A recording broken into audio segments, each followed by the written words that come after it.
ikaw ay aking pakikinggan. Kahit ano man ang iyong nararanasan, nandito ako't ika'y aking tutulungan. Sandigan ang lakas, tunay na kaibigan, nasa iyo'y nagmamahal. Yan ang tapat mong salita, lagi mong ginagawa mula noon hanggang ngayon. Magpakailanman, kailanman ay di nagbabago ang iyong mga pangako. Magwakas man ang mundo'y mananatili ito. Kahit ano man ang pagsubok ay malalampasan, dahil sinabi mo ikaw ang aking kalagasan. O sa iyong salita'y wala nang makahahadlang.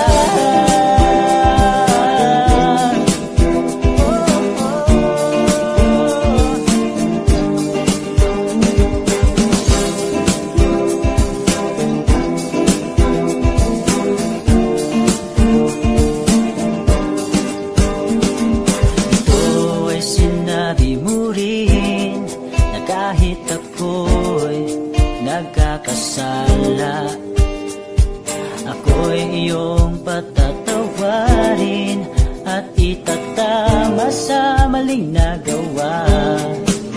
Walang makakapigil sa aking damdamin na ipapadama lagi sa'yo. Kahirapan man, tabako, kamatayan, walang makapag-iwalay sa pag-ibig ko sa'yo. Yan ang tapat mong salita, lagi mong ginagawa mula noon hanggang ngayon.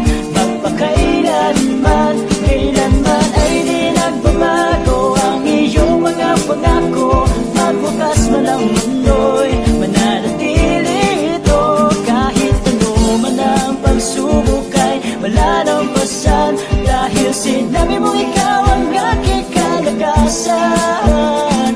Sa iyong salita'y wala nang makahahadlang.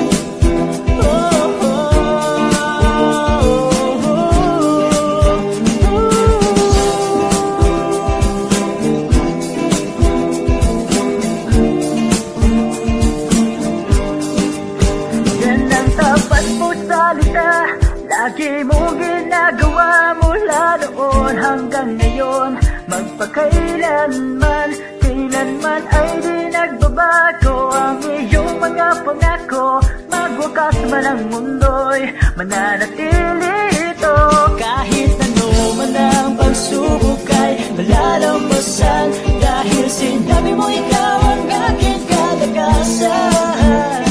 Sa iyong salita'y wala na. Yan ang tapat mong salita, lagi mong ginagawa mula noon hanggang ngayon. Magpakailanman, kailanman ay di nagbabago ang iyong mga pangako.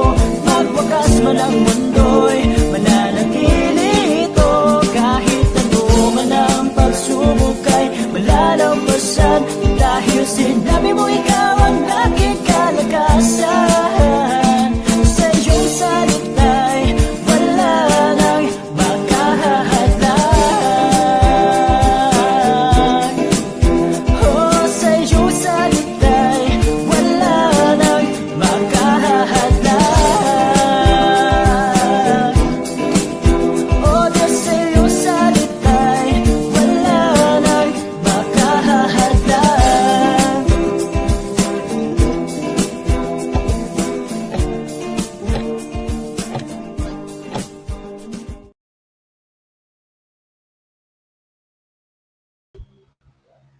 Good afternoon mga ka-journey.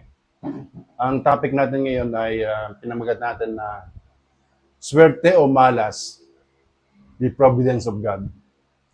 Actually, ang mga nangyayari sa buhay natin is micromanaged. Kung mahal mo Panginoon, micromanaged by God. Every detail, detalyado, nasa control ng Panginoon. Naalala ko ang isang kwento na Abraham Lincoln nung siya ay normal citizen pa ng Amerika, hindi pa siya presidente. Meron siyang grocery.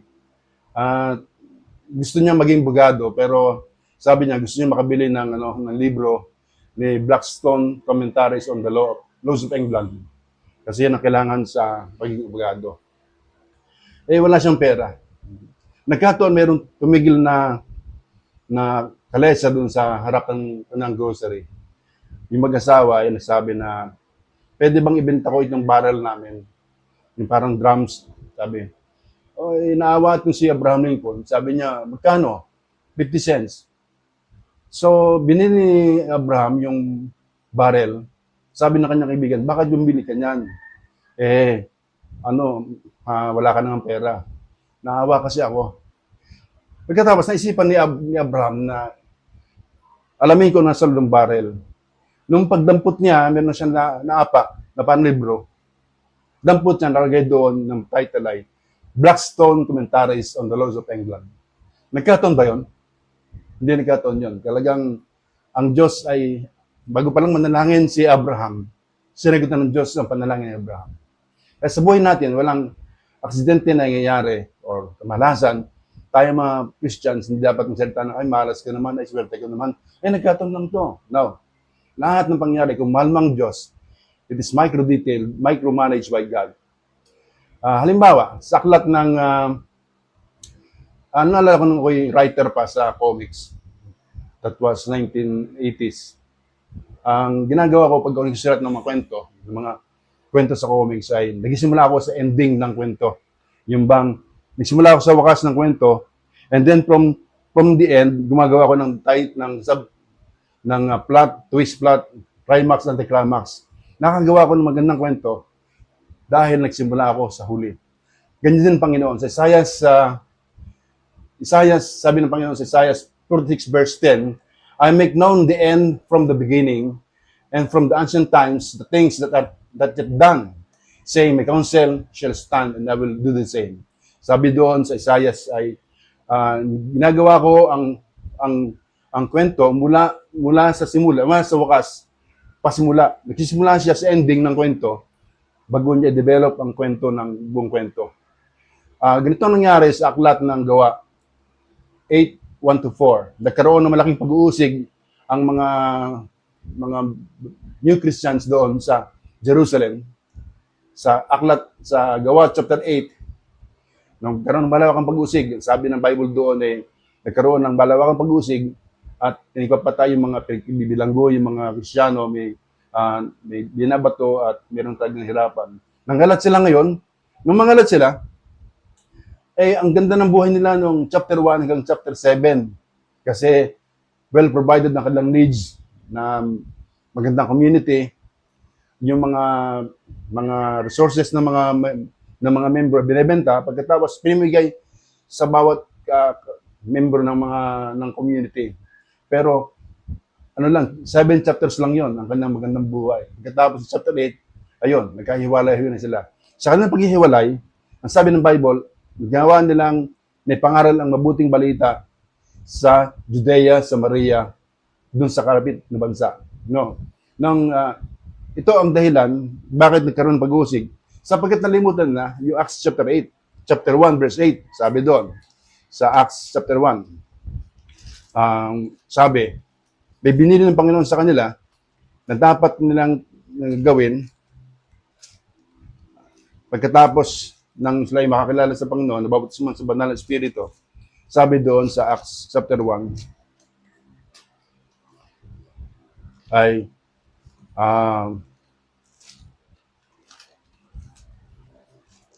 sabi, ngunit tatanggap kayo ng kapangyarihan pagbaba sa inyo ng Espiritu Santo at kayo magiging mga saksi ko. Saksi, hindi saksi ni Jehovah, saksi ng Panginoon. Sa Jerusalem at sa buong Judea at Samaria hanggang sa kadululuhang bahagi ng lupa. So ito yung plano ng Panginoon sa kanila. Pero buong chapter 7, hanggang chapter 7, nalimutan nila ito Sabi ng Panginoon, mangangaral kayo hanggang sa huling dulong daigdig. Pero nangyari, nagkaroon ng pag-uusig. Doon sa chapter 8, ay pinag-uusig na sila. Ang mga nagkawatak-watak ay nagbakbay at ipinangaral ang salita. Doon lamang sila nagkaroon ng pagsunod sa Panginoon. So, may masamang pangyari, pero masamang pangyari ito ay niloob ng Diyos para sa kanyang plano. Okay. Sa hindi aksidente na namit ng Panginoon ang isang babae na Samaritana doon sa balon ni Jacob. Sabi ng Biblia, kinakailangan magdaan si Jesus doon at nakusap niya yung babae. At yung babae, sinabi niya na makakinom ba? Pwede makinom? At sabi ng Samaritana, Hudyo kayo, bakit kayo makikinom sa akin? Sa madaling salita, sabi ng Panginoon, nagkausap sila, sabi ng Panginoon, tawagin mo yung asawa. Sabi ng babae, wala po ako asawa. Wala nga. Sapagkat ang kinakasama mo ngayon ay hindi mo asawa. Ito, ang babaeng ito ay 6 times divorcee. So, nung mangyari, nung pag-uusap sila, nalaman ng babae ito ang first time, first time na may nakakilala sa Panginoon at first time na sinabi ng Panginoon, akong Mesiyas.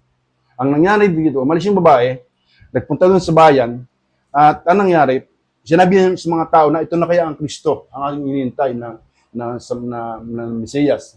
Nagpunta sila doon at si Jesus ay nangaral doon ng 2 gabi, nag-revival crusades. Maraming tao tumanggap, wala man siya napagaling doon. Walang miracle na gawa, pero maraming tumanggap. Sa kadalanan ito ay hindi nagkataon, sinadya ng Panginoon ang bagay hindi makausap at siya maging susi ng revival doon sa Samaria. Okay. Hindi rin isang nagkataon na si David ay inutusan ng kanyang tatay na si Jesse. Sabi, David, punta ka sa mga kapatid mo doon sa labanan at magdala ka ng keso at tinapay. Nagdala si David ng keso at tinapay at binisita niya ang kanyang kapatid. Nagkataon, nakita niya ang paghahamo ng isang gigante na si Goliath. At nag-volunteer siya na siyang lalaban kay Goliath. To make the story short, naging sensational one-night hero itong si David. Mula sa pagiging shepherd, naging national hero siya. Wow. Tabi nagkataon lamang or aksidente? Hindi. Sadyang loob ng Panginoon na siya mapupunta doon at siyang makagapi kay Goliath. Kung nagkataon na si David ay hindi tapat sa kanyang gawain sa bahay, sa inuutos ng magulang, siguro sinabi sa panong ito, mamaya na, nag-ML pa ako atak. So, pangyayaring yan, lahat ng pangyayari sa buhay ni David ay micromanage ng Panginoon. Lahat ay niloob ng Panginoon mangyari. Sa pagganyan din sa buhay natin, kapag mahal natin ng Panginoon, lahat ng pangyayari sa ating buhay ay merong dahilan kung bakit. Walang aksidente, walang nagkataon. Si Joseph ay ganoon din. He was falsely accused ng asawa ni Potiphar ng rape. At doon nagkataon na siya ay 2 taon na nabilanggo. Hindi aksidente na siya ay nandoon. Inilagay siya ng Diyos sa bilangguan to meet yung 2 bilanggo naman na naginip.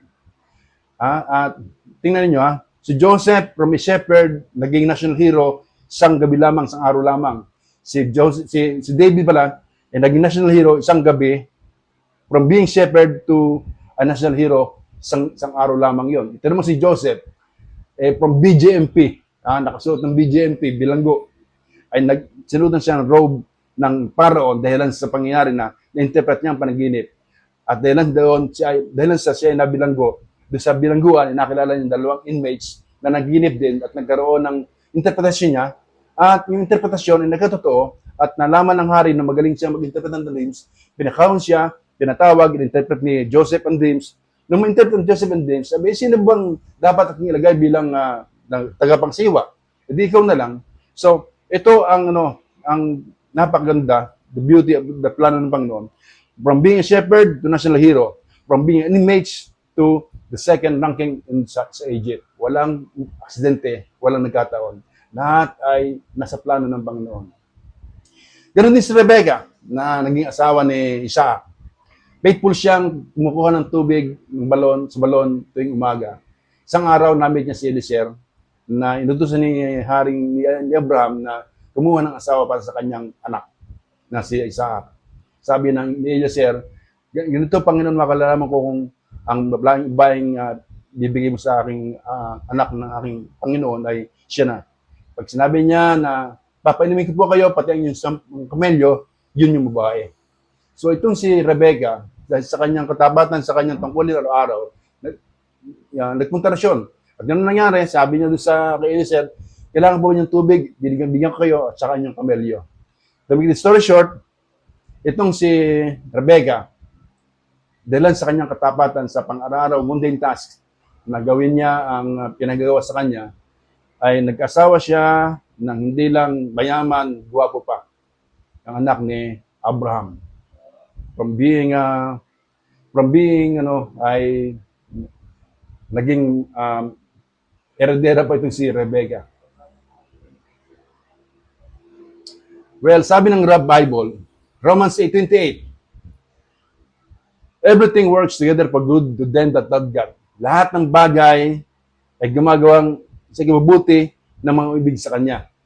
Everything works together for good. Sa Greek word, ang working together for good ay sinalin na synergo. Synergo. S-U-N-E-R-G-O. Doon nagaling sa synergy. And synergy is the interaction or cooperation of two or more organizations, substance, or other agents to produce combined effect greater than the sum of the separate effects. Ganito ang ibig sabihin nun. Ang synergo na sinabi sa Romans 8:28 ay pagsasama-sama ang dalawang magkaibang bagay na pag-iba-hiwalayin mo, walang kwenta, walang bisa, pero pagsama mo ay nakapag-produce ng isang bagay na kapaki-pakinabang. Halimbawa, meron tayong tinatawag na sodium at saka chloride. Magkaiba, sodium at chloride. Ang sodium ay poison, lason. Ang chloride, lason din. Pero pag pinagsama mo, ikaw ay makakarikihan ng asin, salt. Wow. So maraming mga toxic sa buhay natin. Ang ginagawa ng Panginoon, yung mga toxic, separate events ay toxic, pero pinagsama-sama mo, na makikita mo, ang ganda pa na nangyari. Nangyari masama sa akin yun, yung palang ang gintong plano ng Panginoon. Lahat ng masamang bagay nangyari sa ating buhay, kayang pagsamahin ng Panginoon to make everything good. Pero ito ay applicable lamang sa mga taong sabi ng Bible, those who love God. Okay? So, si Moses, he was trained in the palace and then put him in the desert. Tinrain siya sa palace, lumaki sa palasyo, magandang buhay, pagkatapos napunta siya sa desierto.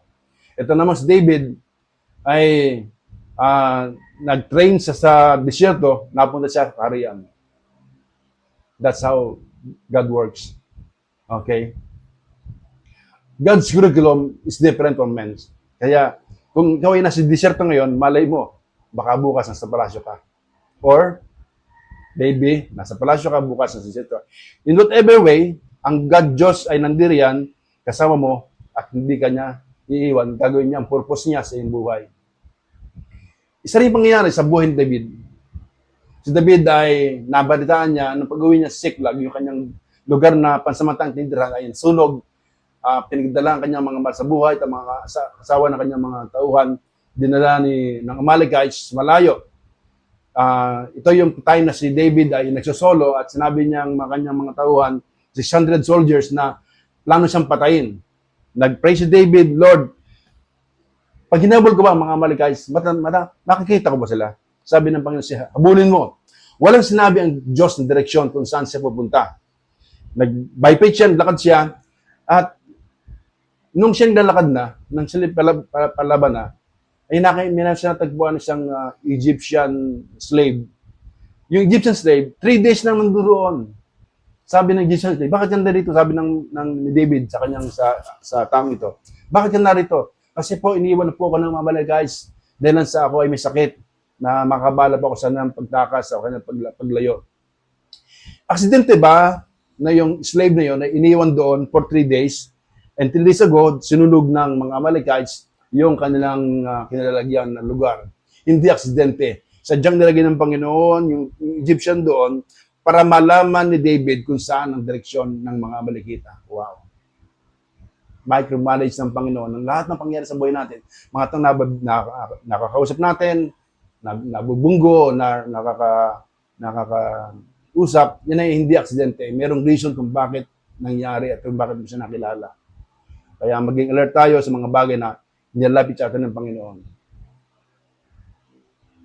Isa ring pangyayari sa aklat ng unang Thessalonica 2:18. Sabi ni Pablo, hinlangan ako sa Satanas para makapunta niya sa Thessalonica. 2 times hinlangan. Gusto pumunta ni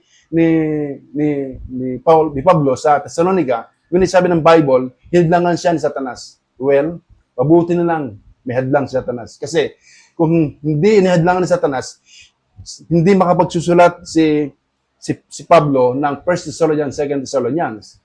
Kung hindi niya isinulat yun, wala tayong mabawas ng rapture, wala tayong mabawas ng second coming, wala tayong mabawas ng resurrection. Niloob ng Diyos na hadlangan ni Satanas si Pablo. Kasi kung si Pablo ay nagpunta roon ng personal, sabihin na lang niya yung kanyang teaching. Hindi na siya magsusulat. Hindi nakapunta dahil hadlang ni Satanas. Ito nangyari, sulat sa mga Thessalonica, 1 Thessalonica, 2 Thessalonica. Wow. Everything is micromanaged by God. Ito ang mabuting balide. For 45 years, hindi ko maintindihan kung bakit 8 ang words lamang ginamit Jonah sa pag-preach sa mga taga-Nineve. 8 words. Pero buong community, mula pinakamataas hanggang pinakababang membro ng community ay nagrepent. 8 katagalan ginamit niya. 8 words. Sabi niya, yet 40 days and Nineveh shall be overthrown. Yet 40 days and Nineveh shall be overthrown. Sabi ko, Panginoon, bakit ganito? Ang galing naman ni Jonah na 8 words lamang ginamit niya. Nagkaroon revival, nagkaroon repentance sa buong community. Ang mga preachers ngayon, 2 oras, 3 oras, nagsasalita, wala pa nag-repent. Pero itong si Jonah, 40 days, 8 words lamang ginamit niya sa kanyang preaching, sa Jonah chapter 3, verse 4, buong bayan ay nagrepent. And for 45 years, hindi ko maintindihan. Sabi ko, anong sekreto ni Jonah? At siya ay naging susi ng revival doon sa Nineveh. Well, tatan nyo, ganitong nangyari. Ang sekreto niyan, long before na mangyari ang pagpunta ni Jonah doon sa Nineveh, inalaw ng Panginoon na itong mga Nineveh magkaroon ng Diyos-Diyosan na kung tawagin si Dagon. Okay, sino si Dagon? Si Dagon ay half human, half fish. Kalating tao, kalating isda. Kung naalala nyo, si Jonah ay nagrebelde sa Panginoon. Ayun yung pumunta sa Nineveh sapagkat ang mga taong yun ay kaaway ng Israel at napakalapit nila kapag sila ay nakakahuli ng mga Israelita. Napakalapit nila. Kaya alam ni Jonah na kapag siya nag-preach dito, magsisisi mga tao. Ayaw niya mga taong ito ay maligtas. Kaya siya nabubili ng ticket, nagpunta malayo. Pero hinayaan ng Panginoon mangyari sapagkat there is a purpose. Anong purpose? Nagkaroon ng bagyo, nagpadala ng Panginoon malaking bagyo, yung barko ay halos lumubog na, at nalaman ng mga tripulante na mayroon siya roon. Si Jonah, nandun sa kamarote, natutulog. You see? Natutulog si Jonah, ganitong mga backslider, kayang matulog ng kahit may gulo nangyayari. Nung sabi ni Jonah, para tumahimik yung bagyo, itapon niyo ako. Di tinapon siya. Nung itapon siya, nilulok siya ng isang balyena o malaking isda. Okay? For 3 days and 3 nights, nandun siya sa balyena, sa loob ng balyena. Actually, ang totoo niyan, namatay si Jonah sa loob ng 3 days and 3 nights. Kasi ito ang ginagamit ng Panginoon na palatandaan ng kanyang muling pagkabuhay. Okay? Ito na ngayon. Nung pagdating sa dalampasigan, nandun na maraming Ninevites, mga mangisda, mga tao sa dalampasigan, at kitang-kita na kung paano inuluwa ng isang balyena ang isang tao. Naisip-isip na kasi meron silang paniniwala na darating sa araw, merong yung aming Diyos ang si Dagon ay magluluwa ng isang tao na magmangaral sa amin. So, ito, ginamit ng Diyos ang kulturang masama ng mga Ninevites para sa pangaral ni Jonah.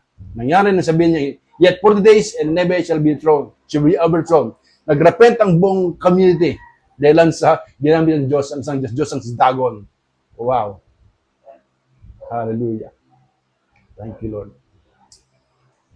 Ang isang kwentong talaga nakakatuwa, itong kwento ni Esther. Si Esther ay isang Hudyo. Ang mga tao noon ay nagdala ng Persian doon sa kanilang bayan at nabuhay sila doon ng maraming taon at doon ay mayroong isang tao na nangangalan si Mordecai. Si Mordecai ay merong pamangkin ng pangalan Esther. Ito ang pangyayari ngayon. Itong si Reyna Basti na asawa ni Haring Xerxes, sinabi ni Haring Xerxes na pumunta doon sa bulwagan para display ang beauty ni Reyna Basti. Ang nangyayari, ayaw ni Reyna Basti na sumunod. Sabi ng mga cabinet members ni Haring Xerxes, hindi magandang president yan sa ating kaharian. Pagka mga babae pala hindi pinunutusan ng asawa, ay pwedeng hindi sumunod, baka mangyari na, gayahin niya ng mga tao, ng mga babae sa ating bayan. Ang gawin mo, mahal na hari, pumili ka ng bagong reyna. Nagustuhan ni Xerxes ang reyna, nagpatawag siya ng beauty contest. Itong si Mordecai, sinali si Esther. Okay? Sinali. Pinaganda sila for 6 months. Ang ganda siguro ng bayan naman yun. 6 months. Pinalaguan, pabango, nilagaan for 6 months. At napilit na si Esther. Now, meron isang tao doon na si Haman. Si Haman isang Agagites. Ang Agagites ay galing sa tribes ng Amalekites na siyang normal nakaaway at normal nakaaway ng mga Israelites. Actually, yung nangyayari ngayon sa Israel, yung mga sinasabing Hamas, yun ay remnant ng Amalekites. Sabi ng Panginoon sa kanyang salita, I will battle, I will war, I will have war, magkakaroon ng digmaan, hanggang sa uling henerasyon ng mga Amalekites. Hanggang nangyayari yan. Okay. So, itong si Haman ay napaka-arrogante na itong minsan naglalakad siya. Hindi mo ko itong si Mordecai, isang Hudyo. At ngayon sa batas ng Israelita, hindi ka pwedeng dapat yumuko sa tao. So nalaman ni Mordecai, ni Haman, ito isang Hudyo. At nakaisip siya ng isang paraan sa galit niya sa kanyang galit sa buong mga Israelita. At ang galit niya ni talagang from generation to generation nangyayari. In-request niya sa hari na ang hindi yumuko sa iyong mahal na hari, sapagkat nalaman niya ng kultura ng Israelita, ng Hudyo, ay hindi dapat yumuko sa sinumang tao. So siya nagpagawa ng batas at pinirmahan naman ng nilagyan signal ng hari na sige, ang hindi yumuko ay paaring batayin o maaring mamatay. So nalaman ni Mordecai ang batas nito. Pero, at ang maganda pangyari. 3 years later, before, si Mordecai ay nakaalam ng plot na may papatay ng hari. Sinabi niya ito sa dalawang gardya at nahuli yung mga nagpaplano pumatay sa hari. Nakatalayan sa Chronicle, nakatalaya ang kabayanihan ni Mordecai. Pero for 3 years, hindi nalaman ng hari ang kabayanihan ni Mordecai.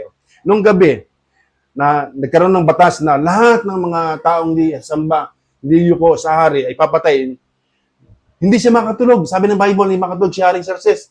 At sabi niya, pakikuha ng aklat sa library, yung Chronicles, at hindi ako makatulog, babasahin ko. Aksidente ba yun? Hindi siya makatulog. Aksidente ba yun? Nabasa niya, na si Mordecai ay niligtas ang buhay niya 3 years ago. Sabi niya, sabi niya sa kanyang tauhan, anong ginagawa natin sa taong ito na nagligtas ng buhay ko? Wala po. Okay? Pagpasok ni Haman, anong magandang gawin sa mga taong dapat parangan ng hari? Ito si Haman, akala ni Haman, siyang tinutukoy. Yan yung mangyayari sa mga arrogant at mga bayabang. Ay sabi ni Haman, akala niya siya, mahal na hari, ganito, isuot po niya yung robe sa taong yan at meron sisigaw dun sa prosesyon na narito dapat nating parangalan ng taong kinagigiliwan ng hari. Di akala ni Haman siya yun. Okay, sabi ni Haring Xerxes, sige, gawin mo yan kay Mordecai. Ha? Sabi ng salita, kinabukasan, ito namang si Esther, ay sinabihan ni Mordecai, Esther, sabi niya, manganganib ang buhay ng ating mga kababayan. Kinakailangan magsabi ka, magpunta ka sa hari, at sabihin mo ang planong ito. Sabi ni Esther, teka muna, hindi pa ako pinapatawag ng hari, baka ako mamatay. Alam niyo kasi sa gusto man ng culture ng mga harian, kapag hindi pinapatawag ng hari, huwag kang pupunta. Bawal ang kasimangot patirol. Okay? Hindi mo pinapatawag ng hari. Sabi ni Mordecai, Esther, tandaan mo, kahit hindi ka sumunod sa aking sinasabi, ang Diyos ay may paraan para iligtas ang bayan. Pero ang mangyari sa iyo? So, itong si Esther, napili na nagsumunod, pumunta sa bulwagan ng hari, Itinuro ng hari ang kanyang setro at sabi, mahal na Reyna, anong hihilingin mo? Kahit kalahati ng aking kaharian, bibigay ko sa iyo. Natuwa kasi ang hari. Sinabi niya yung kanyang hidden personality, hidden pagkatao na si Hudyo. At sinabi niya kung anong plano ni Haman sa mga Hudyo. Nagalit ang hari. Ito ngayon, to make the story short, ito naman si Haman, nagpagawa ng bitayan para kay Mordecao. Nalaman ng hari na itong si Haman ay masama ang plano. Gumawa siya ng batas sa buong kaharian ng sino mang magtatangkang ng buhay sa mga Israelita, pwede sila magtanggol. Okay? To make the story short, sa isang sandali lamang, ang buong nation, ang buong community ng mga Hudyo ay naligtas dahil sa kabayanihan ni Mordecao at ni Esther. Okay. Nagkataon lang ba mangyayaring ito? Alam ng Diyos na mangyayari ito. Pero laging tanda natin na ang Diyos ay 2 step ahead. Hindi lang 2 step, 3 step ahead sa mga plano ng Diablo. Okay? So, ang nangyari ay naging naparangalan si Mordecao at si Mordecao pa nga ang dinihisan ng kapa at sinasabi ni Haman, siya nagsasabi, tingnan niyo ang karangalan ng isang taong nagdito sa hari. Okay. So, ito na pagandang kwento. Tandaan niyo, ang Book of Esther, wala kayong mababasang Diyos dyan, na word God. Pero hindi ibig sabihin na walang Diyos na binasa ka dyan, hindi ibig sabihin na wala ang Panginoon. In every circumstance ng buhay natin na hindi naramdaman ng Panginoon, tandaan natin that God is there. Doon sa mga pangyaring hindi maramdaman ng Panginoon, doon ang Panginoon. Okay? So, here are the 4 principles sa providence of God base sa buhay ni Esther. Okay? Number 1, the Lord determines His steps. Alam ng Diyos ang dapat gawin. Number 2, sometimes you will have to go against the common sense. Hindi common or hindi common sense na si Esther ay pumunta doon sapagkat hindi siya pinapatag ng hari pero kinakailangan gawin ito dahil sa pagsunod at dahil sa kanyang bayan, dahil sa pagsunod sa Panginoon. This could have meant sudden death for her, and since it was even against the law to approach the king, Esther replies, sabi ni Esther, if I perish, I perish. Kung kayo mamatay, di mamatay ako. Pero susundin ko ang plano. Okay? Sometimes God's will makes perfect sense. As you examine your experience, that doesn't mean, however, that you won't be required to take risk. Hindi ibig sabihin na hindi take risk, yung makikipagsapalaran. The best thing in life often comes with the greatest risks. Ang pinamagandang isang pangyayari sa buhay ay nangyayari sa panahon na mayroong sagabal. The degree of difficulty is not an indication that God is not in it. In fact, the opposite will be closer to truth. Nandun ang Panginoon kahit na mayroong kahirapan. Number 3, the time to follow God's plan is now. Yan ang sabi ni Mordecao kay Esther.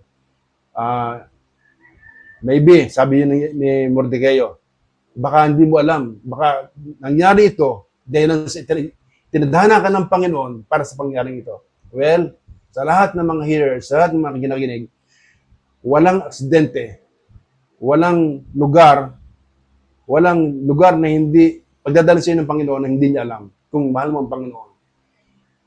Sa malapit, sa malayo, kung saan ka dala ng Panginoon, there is a purpose kung bakit nanduroon ka. Sabi niya kay Esther, hindi mo ba alam, maybe itong dahilan kung bakit ka nandiyan bilang reyna pang iligtas ng ating bayan. Okay? There will be times in your life when you gathered information, you prayed, nanalangin ka, alam mo kung paano, pero whatever you're doing, ipagpatuloy mo lamang sapagkat nandyan ang Panginoon. Si Esther ay naging tayo ng 3 araw bago palakasin niya ang loob na siya pumasok sa palasyo. Nandun na siya at siya ay nag-step by faith at nangyari, step by faith, na may natakot siya pero sabi nga, don't be afraid to follow. God will determine the outcome. God did not make a mistake where we are today. Hindi ang Diyos nagkamali kung saan ka nandoon. Maring kayo nagkakaroon ng kahirapan, maring kayo mayroong trials, may problema. Tandaan natin, hindi yan pagkakamali. God ay may purpose sa buhay kung bakit nangyari yan. I think if we spend too long in our life trying to figure out where God wants us to be or wishing we were somewhere else instead of just allowing God to do something with our life while we are where we are while waiting for more to come. Huwag nating isipin na gano'n na ang buhay natin ay aksidente lamang.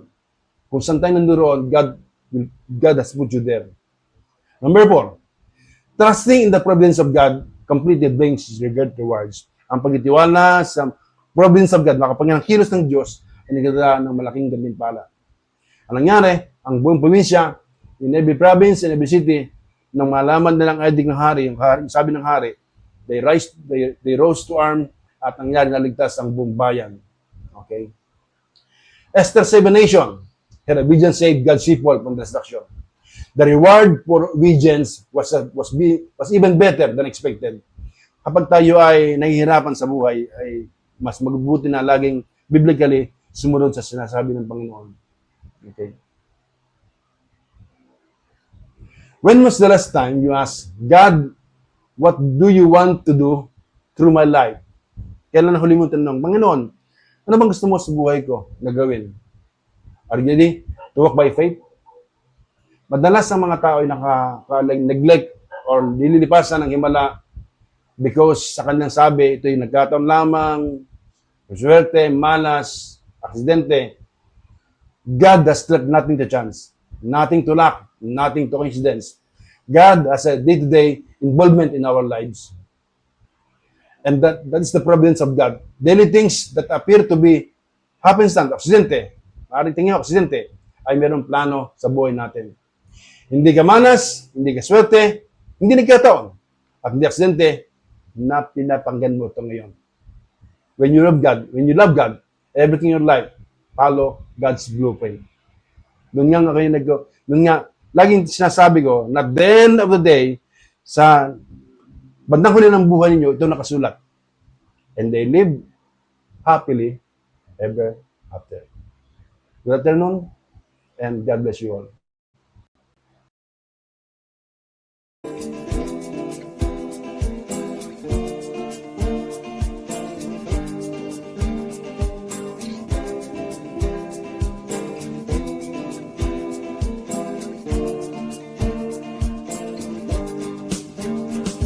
Sinabi mo sa iyong salita'y di kita pababayaan.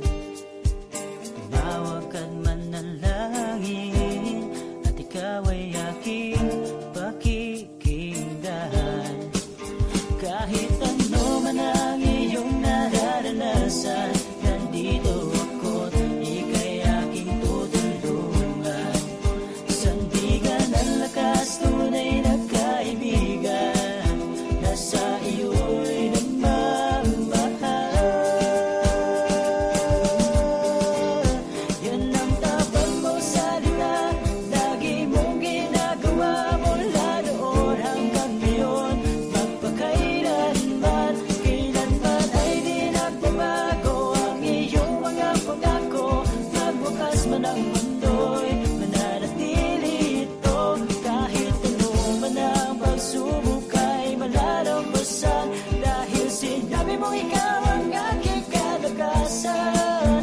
O sa iyong salita'y wala nang makahahadlang.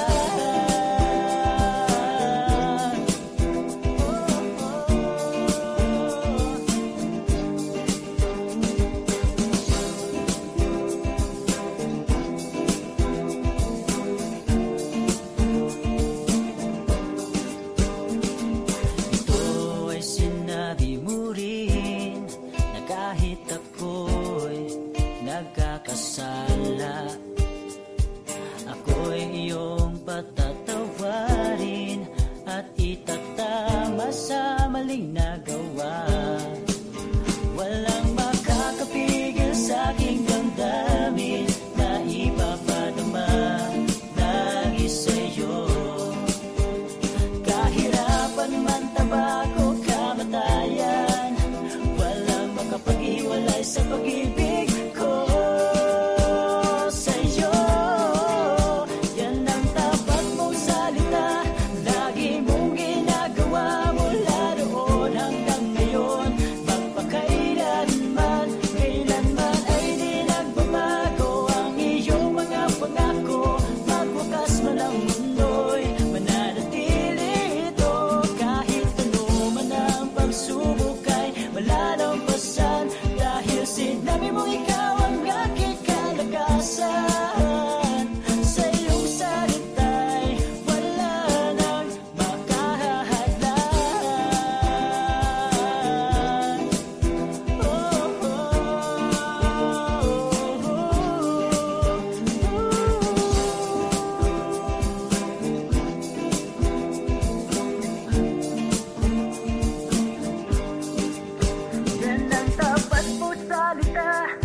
di mo ginagawa mula noon hanggang ngayon.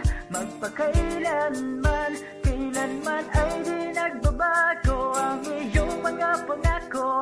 Magwakas man ang mundo'y mananatili